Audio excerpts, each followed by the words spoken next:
Okay, let's look here at the next page. Well, that was another interruption.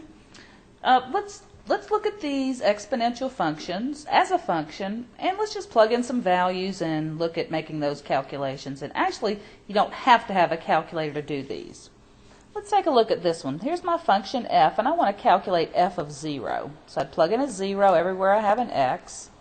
So 4 to the 0 minus 1 plus 5 ends up being 4 to the negative 1 plus 5, which is 1/4 plus 5, so we just call that 5 1/4. Let's plug in a 1. 4 to the 1 minus 1 plus 5. Well, 4 to the 1 minus 1 would be 4 to the 0. And 4 to the 0 is the number 1. So we get 1 plus 5, which is 6. Have to remember your rules for exponents because these are exponential functions. 4 to the 2 minus 1 will be 4 to the first. So we'll have 4 to the first plus 5, so that'll end up being 9. And let's plug in 3. 4 to the 3 minus 1 plus 5 is 4 squared plus 5. So 16 plus 5 gives us 21. So simple enough, you don't have to have a calculator, just know a little algebra, plug those numbers in and do the calculations. Now there's another base, e, that we're going to discuss. It's called the natural base e, and it's just like pi. It's a pre-described value. The decimals go on and on forever. It's programmed in your calculator just like pi is. But it's 2.71828 and the decimals go on forever. So pull your calculator out because you're going to need to find that e button and we'll just make some calculations. First is e to the 2.7. So pull out the calculator.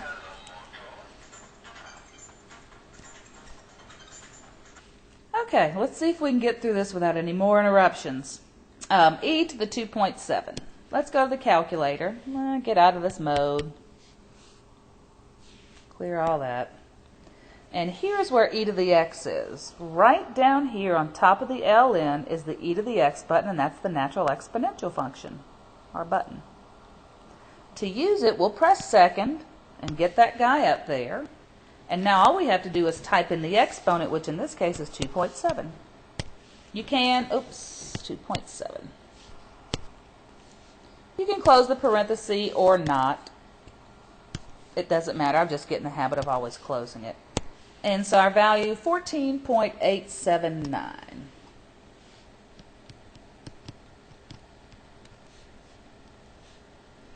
Let's see, 3e to the negative 5. So let's type that in. Clear this out.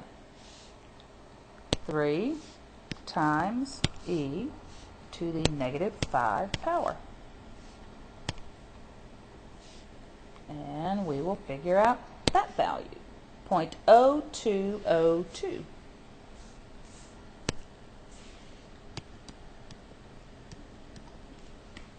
And 2 divided by e to the negative 7.2. 2 divided by e to the negative 7.2. Let me make sure that's right. 2 divided by e to the negative 7.2. Looks good. Let's press enter and we get 2678.861. 2678.861, if I remembered that correctly, but you've got the value there.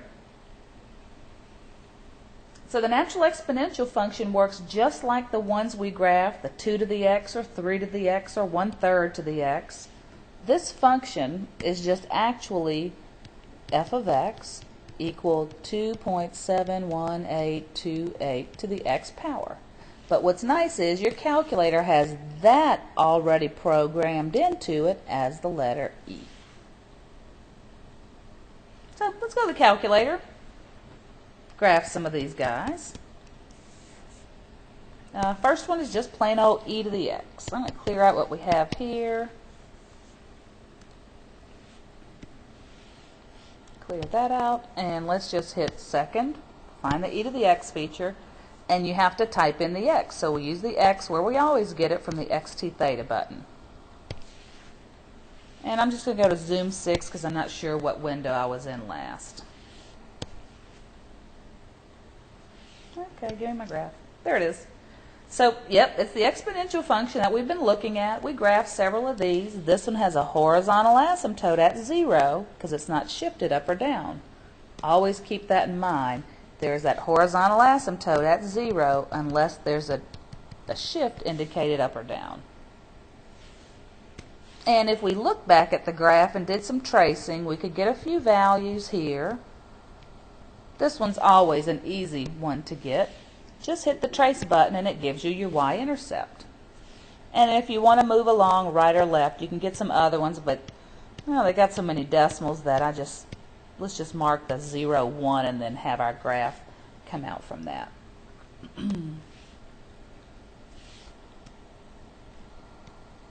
So let's mark the asymptote on this one first. Here's our exponential function, and this indicates that it's going to go down 4 units, which tells me the horizontal asymptote is going to be down a complete 4 units. Knowing that, now let's go to the calculator and get a picture. 2e to the x minus 4. So let's come over here and clear that out. 2e to the x, close that parenthesis, type in the x, close off that parenthesis. Now I forgot what was on there. Minus 4, 2e to the x minus 4. Yeah.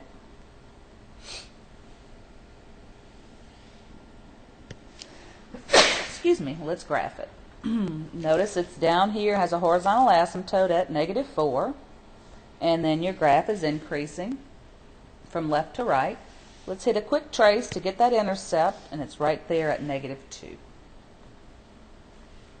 Well, let's put that on the page.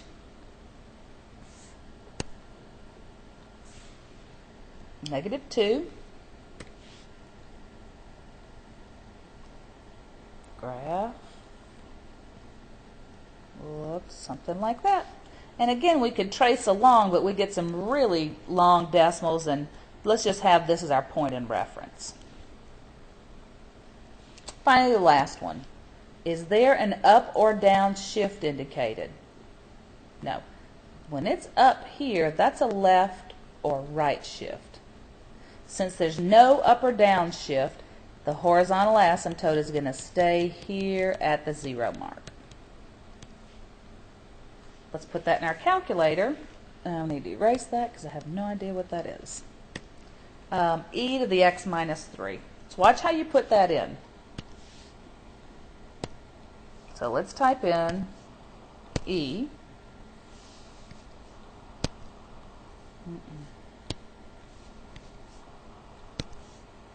And type in x minus 3, then close your parenthesis. Now let's graph it. What happens is this one's been scooted to the right 3 units. The way that -3 was placed, this is an indication that it goes right 3. Well, there's our graph. It's scooted over to the right. Let's see if we can get the point. Yeah, look at that intercept. It's at 0.049. Kind of hard to get a point on that to actually put on the graph. But let's show our blue graph. It's actually here on the left, but you see it does more of its raising here on the right. Ooh, that's not great. Something like that. Always mark your horizontal asymptote.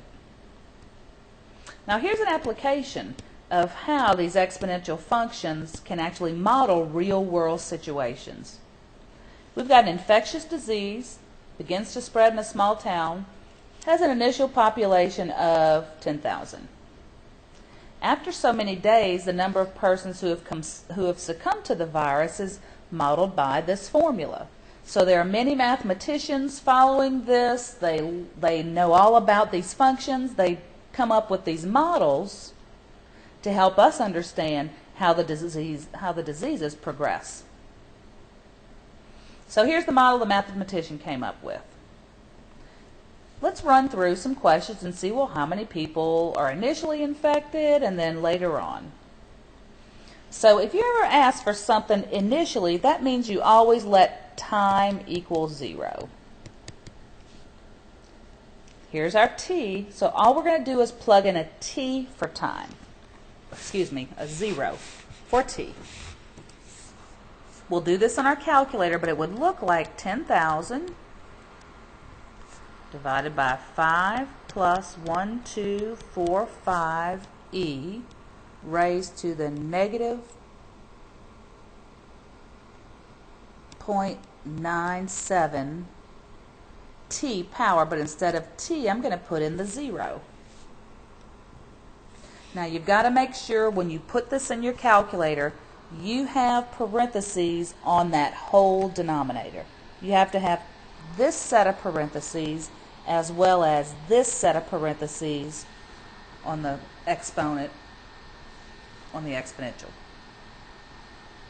Let's type that in and see how many people are going to be infected at the onset.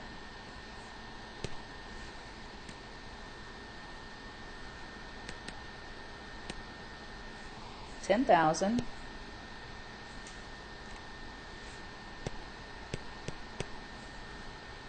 divided by, close the parenthesis, 5 plus 1, 2, 4, 5 e to the negative 0.97 times 0 power. Close that parenthesis and then close the other one. Looks to me like there were 80 people initially infected.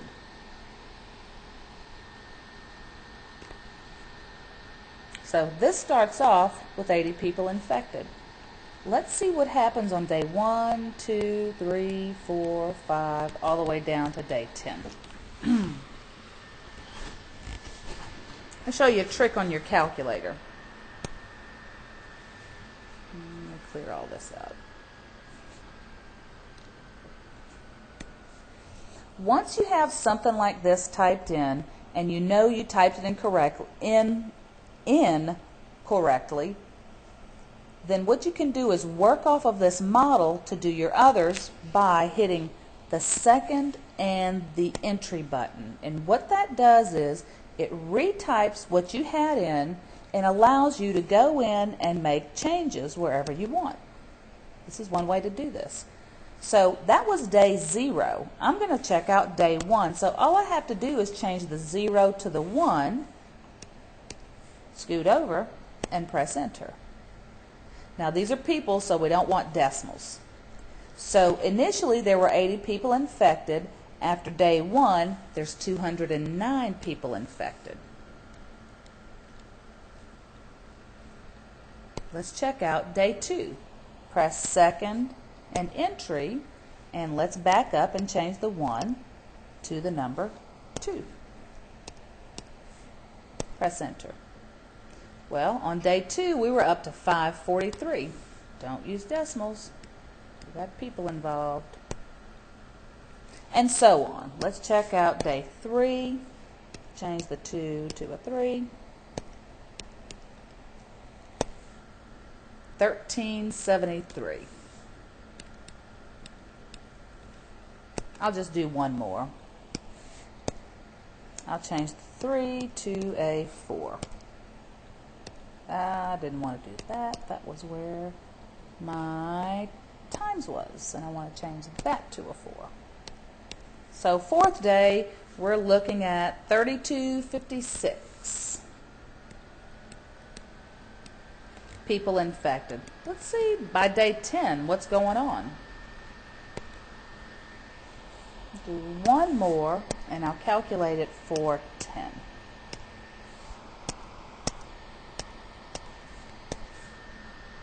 19,699. I got a problem with that. Did I copy this right? Because the population was 10,000. Boy, is it 0.093? 0.097? Did I not read it right?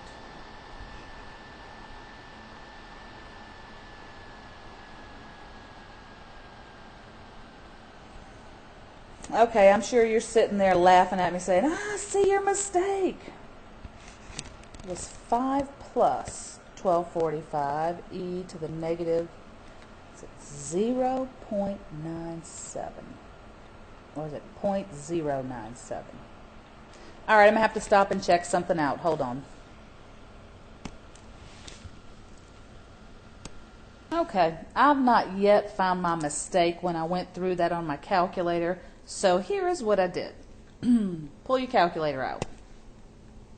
I went to y equals. I was wanting to show you this. And so now's the opportunity since I made a mistake. Go to y equals and actually type in the equation that's given to us.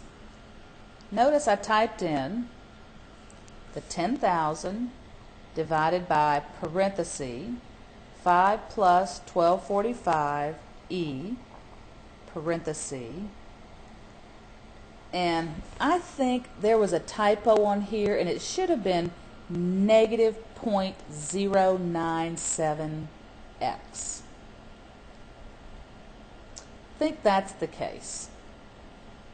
The numbers seem much more familiar to me when I do it with a negative 0.097. If you type it in just like this, I need an extra parenthesis here. So let me get my extra parenthesis. Okay. Have to close that parenthesis off. See, I have to tell the denominator it's everything from the 5 to the end, and then the exponent on the e has to also have a set of parentheses around it. Anyway, when I typed it in and I hit graph, I didn't see a graph. I really didn't expect to see much of a graph. But if I went to the table feature, notice what table does. It tells you the values of x that you plug in and gives you the corresponding values of y. So at 0, you get 80. At 1, you get 88. At 2, you get 97. At 3, you get 106. At 4, you get 117, 5, and so on. And we can go down and see what happens on day 10. There's day 10. Now that's if it was 0.097, which I thought it should be. Let me go and change it to the other one and make that 0.97.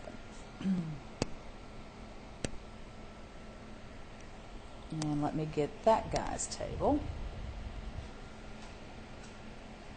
And I just have an issue with this one. Because if the city has 10,000 people, then this just showed me that more than the 10,000 people in that population are infected.